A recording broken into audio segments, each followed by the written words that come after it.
नमस्कार. माझं नाव शंतनू जयंत जोशी. आज आपण कॅन्सर या विषयावर बोलणार आहोत. कॅन्सर हे नाव ऐकल्यावरच कसं हातपाय थंड पडतात ना, तशी ती बिमारीच तशी आहे. पण काय या बिमारीचं औषधी किंवा उपचार उपलब्ध नाहीत असं नाही आहे. आपल्याकडे भरपूर असे उदाहरणं आहेत जे या कॅन्सर नावाच्या अतिघातक रोगातून सुद्धा अगदी ठणठणीत बरे झालेले आहेत. तर आपण या विषयावर आज थोडं सविस्तर बोलणार आहोत. पण तत्पूर्वी मी हा जो व्हिडिओ बनवत आहो ते कशासाठी आणि कोणासाठी यावर मी बोलू इच्छितो. तर माझ्या बायकोच्या मावशी म्हणजे आमच्या मावशी डॉक्टर मनीषा डेव्हिड, ज्यांना 30 पेक्षा अधिक वर्षांचा कॅन्सर फील्डमध्ये ॲज अ रेडिएशन ऑन्कोलॉजिस्ट म्हणून एक्सपिरियन्स आहे. ते भारतातील अगदी महत्त्वाच्या मोठमोठ्या सर्व शहरात भरपूर वर्षांपासून कार्यरत आहेत आणि सध्या बेळगाव इथे स्थायिक आहेत. तर त्यांच्याबद्दल सांगायचे असे की सध्या ते इंडियन अँटी कॅन्सर चेन या नावाने एक उपक्रम राबवित आहेत. त्यांच्या इंस्टाग्राम, यूट्यूब आणि व्हॉट्सॲप यांच्या लिंक तुम्हाला स्क्रीनवर आढळतील आणि कृपया त्यांना फॉलो करा आणि अधिकाधिक शेअर करा. असं म्हणण्याचं कारण असं की हा जो उपक्रम त्या राबवित आहेत त्या निशुल्क निस्वार्थी भावनेने ते एक सामाजिक कार्य म्हणून करीत आहेत. तर अशा या डॉक्टर मनीषा डेव्हिड आणि त्यांनी हाती घेतलेला कॅन्सर हा उपक्रम. तर वापस येऊया विषयावर. कॅन्सर. आता कॅन्सरबद्दल बरीच माहिती इंटरनेटवर, यूट्यूबवर उपलब्ध आहे. तुम्ही गुगलच्या माध्यमाने त्याला सर्च पण करू शकता आणि शिवाय डॉक्टर मनीषा डेव्हिड यांच्या चॅनलद्वारे त्यांच्या सिम्पटम्स, त्यांचे नॅचरोपॅथी किंवा औषधी वगैरे वगैरे यांच्यावर वेळोवेळी व्हिडिओज बनवून मार्गदर्शन करीतच असतात.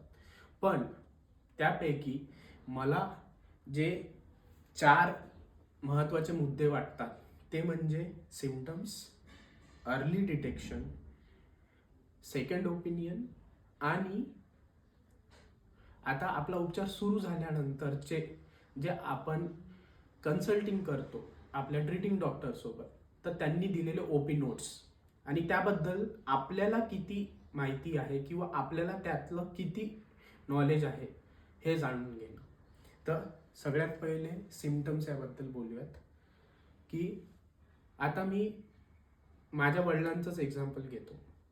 ते मल्टिपल मायलोमा या बोन आणि ब्लड कॅन्सरशी मागील 6 वर्षापासून लढत आहेत.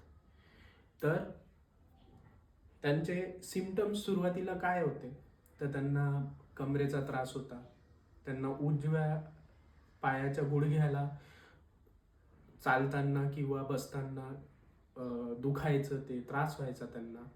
मग आम्ही एका नॉर्मल जसं आपलं एक रेग्युलर प्रोसिजर असतं तसं आम्ही एका MD मेडिसिनना दाखवलं. त्यांनी काही गोळ्या दिल्या, प्राथमिक उपचार, पण तरी पण तो त्रास जातच नाहीये. मग आता कारण की ते एक बोन रिलेटेड आणि पाय किंवा अशा रिलेटेड ऑर्गन रिलेटेड तो एक त्रास होता. त्यामुळे आम्ही त्याला ऑर्थोपेडिककडे घेऊन गेलो त्यांना. तर ऑर्थोपेडिकनी पण सुरुवातीचे काही प्राथमिक उपचार केले, एक्सरे वगैरे बघितला, तर त्यांना त्यातही यश आले नाही. मग त्यांनी असे ठरवले की आता आपण MRI करूयात. तर या यात तुम्हाला एक गोष्ट अशी लक्षात घ्यायची आहे की डॉक्टर हे आपल्यासोबत असतातच, पण त्यासोबतच आपण किती जागरूक आहे आणि आपण या सिम्पटम्सना किती गांभीर्याने घेतो हे सुद्धा लक्ष देण्याची बाब आहे. तर मग आम्ही त्वरित MRI काढला आणि त्यात असे लक्षात आले की हे काही साधं दुखणं नाही. ती जी नस आहे, गुडघ्याची नस, ती एका ट्यूमरमुळे, आणि तो ट्यूमर पाठीच्या मणक्यावर असलेल्या ट्यूमरमुळे ती दबत आहे आणि त्यामुळे त्यांना ते दुखणं होत आहे. तर असे सिम्पटम्सला गांभीर्याने घेतल्यामुळे आणि त्याचं एक आम्हाला आता यातच माझा दुसरा पॉईंट पण कव्हर मी करतोय की अर्ली डिटेक्शन. यामुळे आम्हाला हे लक्षात आलं की अरे, हे तर साधं ट्यूमर नाही आहे, हा कॅन्सरस ट्यूमर आहे. तर त्यांना प्राथमिक याच्यात प्लाझ्मासायटोमा डिटेक्ट झाला. मग आता ते रेमिशन होत आहे, ती एक वेगळी बाब आहे. बट अर्ली डिटेक्शन आणि सिम्पटम्स हे लक्षात घेणं आणि त्यावर त्वरित हालचाल करणं हे किती महत्त्वाचं आहे हे यावर तुम्हाला लक्षात येईल. आता तिसरा मुद्दा असा होता सेकंड ओपिनियन. मग आता एकाच डॉक्टराच्या निर्धाराने आपण उपचार करायला पाहिजेत का? तर नाही, मुळीच नाही. या सगळ्या प्रोसेसमध्ये डॉक्टर मनीषा डेव्हिड आम्हाला निस्वार्थी मनाने आणि कसलीही अपेक्षा न करता आमच्या सोबत होत्या, आम्हाला साथ देत होत्या, आम्हाला मार्गदर्शन करीत होत्या. त्यांचा पूर्ण 30 अधिक वर्षाचा एक्सपिरियन्स त्या लावत होत्या. तर त्यामुळे आम्ही बरेच second opinion, third opinion, fourth opinion घेतले आणि मग लक्षात आलं की आपण जो मार्ग अवलंबित आहोत या रोगाला उपचार करण्यासाठी तो व्यवस्थित आहे, बरोबर आहे. आणि मगच आम्ही, कारण एक गोष्ट लक्षात घ्या, कॅन्सर हा काही अर्जन्सीवाला रोग नाही. कॅन्सरमुळे जे आपले इंटरनल ऑर्गन्स खराब होतात आणि मग त्याच्यातून जी अर्जन्सी क्रिएट होते त्यामुळे धोका होतो. त्यामुळे प्राथमिक स्टेजेसमध्ये तुम्ही एक ठराविक वेळ घेऊन, मल्टिपल ओपिनियन्स घेऊन एक बरोबर उपचार पद्धती ठरवली गेली पाहिजे आणि एक प्लॅन आखला गेला पाहिजे. ठीक आहे. तर आता ते सगळं झालं आणि मग आमचा उपचार सुरू झाला. आता आपण येऊया चौथ्या आणि महत्त्वाच्या विषयावर. जे आपण कन्सल्टिंग करतो डॉक्टरांसोबत, तर ते आपल्याला काहीतरी ओपी नोट्समध्ये लिहून देतात की अमुक अमुक आहे आणि असं असं आहे. मग त्याच्यात काहीतरी कीवर्ड्स असतात. तर आजच्या या प्रगत जगामध्ये आपल्याकडे गुगल आहे, आता तर AI सुद्धा आला आहे की तुम्ही एक फोटो घेता रिपोर्ट्सचा आणि तो AI ला फीड करता. AI त्याच्यातले कीवर्ड्स उचलतो आणि तुम्हाला सगळं सांगतो. तर मग आपण का नाही उपयोग करायचा त्याचा? त्यामुळे आपलं पण नॉलेज वाढतंय, आपल्याला पण एका रोगाबद्दल अंडरस्टँडिंग वाढतीये आणि अशा प्रकारे आपण सुद्धा एक सुज्ञ नागरिक म्हणून त्या रोगाशी लढा देऊ शकतो. आता आजची तारीख आहे 3 फेब्रुवारी. 1 फेब्रुवारीला डॉक्टर सीतारामननी बजेट सादरीकरण केले. त्यातले फायदे तोटे तुम्ही तर बघितले ना, त्यातले अंडरस्टँडिंग तर तुम्ही माहिती करून घेतले. मग स्वतःच्या आरोग्याबद्दल तुम्हाला अंडरस्टँडिंग का नको?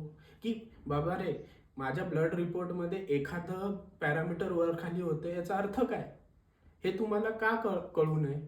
तर यासाठी आता तर AI आहे, गुगल एवढा ॲडव्हान्स झालं आहे, इंटरनेट एवढा ॲडव्हान्स झालं आहे, तर ती माहिती सुद्धा तुम्ही घेतली पाहिजे आणि ती माहिती करून त्याच्यावर तुम्ही उपाय सुद्धा केले पाहिजेत.